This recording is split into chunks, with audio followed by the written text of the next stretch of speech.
हाँ, आपने सही पढ़ा। Market analysis is fake. क्या ये वाकई में फेक होता है, जानेंगे इस वीडियो में।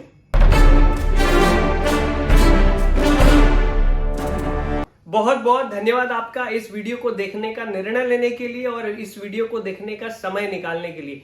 स्वागत है आपका हमारे वेडनेसडे वंडर की इस सीरीज में, जहां पर हम ट्रेडिंग और इन्वेस्टिंग से संबंधित माइंडसेट के बहुत सारे वीडियो बनाते हैं और आपकी मदद करते हैं ताकि आपका प्रॉफिट बढ़ सके और आपकी नुकसान जो है वो कम हो सके। इस वीडियो में हम ये जानेंगे कि कौन सा मार्केट एनालिसिस आपके लिए फेक होता है और कौन सा मार्केट एनालिसिस आपके लिए सुपर यूजफुल होता है, ताकि ट्रेडिंग और इन्वेस्टिंग जर्नी में आपके कॉन्फिडेंस को बढ़ाया जा सके। ये वीडियो अवेयरनेस क्रिएट करेगा जिससे आपका कॉन्फिडेंस बढ़ेगा। नमस्कार, मेरा नाम जगदीश भगत है। मैं पिछले 7 साल से ट्रेडिंग करता हूं और पिछले 3 साल से कोचिंग भी करता हूं, जिसमें हमारी पेड कम्युनिटी में 2500 से ज्यादा मेंबर्स हैं और हमने 10,000 से ज्यादा ट्रेडर्स और इन्वेस्टर्स को हमारे कंटेंट के माध्यम से उनका ट्रेडिंग बढ़िया बनाने में हमने मदद की है। और साथ साथ हमने कई सारी सिटीज में बोर्ड गेम कैश फ्लो के सेशन लिए हैं ताकि हमारे जो मेंबर्स है वो फाइनेंशियली भी लिटरेट हो सके, क्योंकि हमारा मिशन है to help 100,000 traders and investors learn and implement strategies in stock market asset class and by playing board game cash flow become financially literate। तो आइए जानते हैं कौन सा मार्केट एनालिसिस आपके लिए फेक होता है। अगर आप किसी अन्य व्यक्ति के एनालिसिस के भरोसे अपनी ट्रेडिंग को करते हैं तो इस बात की पक्की गारंटी है कि आप आपका पैसा गवा देंगे, क्योंकि किसी अन्य व्यक्ति का जो एनालिसिस है वो आपको कंसिस्टेंटली रिजल्ट देगा नहीं, और ना ही वो lack of discipline, lack of confidence और इम्प्रॉपर फोकस से पैदा होने वाली जो समस्याएं हैं, ट्रेडिंग की प्रॉब्लम्स है, उसको सॉल्व कर पाएगा। चलिए एक एग्जांपल लेते हैं। मार्केट में बहुत सारे जो है लोग हैं जो रिसर्च करते हैं, मार्केट को एनालिसिस करते हैं और वो आपको ये बताने की कोशिश करते हैं कि मार्केट कहां पर जा सकती है, लेकिन ऐसे बहुत ही कम लोग हैं और आपको रेयरली समझने को मिलेगा कि आपके ट्रेड को मैनेज कैसे करना है जब मार्केट डायनामिक्स चेंज होते हैं और आपको उसमें से एग्जिट कब करना है। जब हम किसी और के एनालिसिस को ब्लाइंडली फॉलो करते हैं ना, तो 3 महत्वपूर्ण प्रश्न हमारे सामने आते हैं। पहला ये कि हमें इस ट्रेड से एग्जिट कब करना चाहिए। दूसरा ये, क्या मैं इस ट्रेड को 1 साल तक होल्ड करूं या 6 महीने तक होल्ड करूं या कब तक होल्ड करूं। और तीसरा, जो कि स्थिति को और भी बदतर बनाता है, वो ये है कि जब वो ट्रेड लॉस में होता है तो मैं लॉस कहां पर बुक करूं।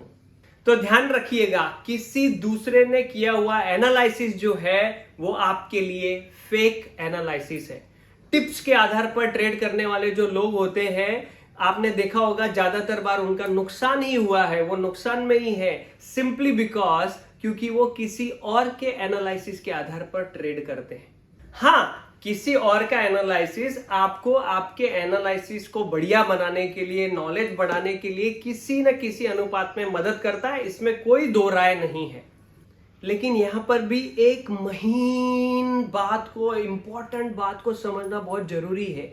किसी और के एनालिसिस से अगर आप आपके ट्रेड को देखते हैं और आप उसको आपके फेवर में एनालिसिस करने की चीजों को जब देखते हैं तो फिर वो आपको इन्वेस्टर में तब्दील कर देती है। हमने कई सारे ट्रेडर्स को ऐसा देखा है कि किसी और के एनालिसिस के आधार पर उन्होंने खुद एनालिसिस किया और वो एनालिसिस करने के बाद वो नहीं चाहते थे कि ट्रेड से एग्जिट करे और उसको उसी फेवर में देखने का वो काम करते थे। लेकिन जो मार्केट एनालिसिस, जो इंडिकेटर, जो चार्ट असली तथ्य बता रहे हैं, वो उसको देख नहीं पाते थे। इसीलिए वो लंबे समय के लिए निवेशक बन गए और अभी भी अपने ट्रेड को लॉस में बरकरार रख रहे हैं।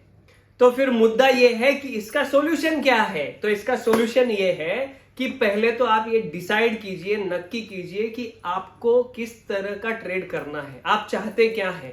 लेट्स से फॉर एग्जांपल, क्या आप स्विंग ट्रेडिंग करना चाहते हैं, क्या आप ट्रेंड को फॉलो करना चाहते हैं, क्या आप इंट्राडे ट्रेड करना चाहते हैं, क्या आप लंबे समय के लिए निवेशित रहना चाहते हैं, इस तरह की इन्वेस्टिंग करना चाहते हैं। तो पहले तो ये डिसाइड कीजिए कि आप चाहते क्या है।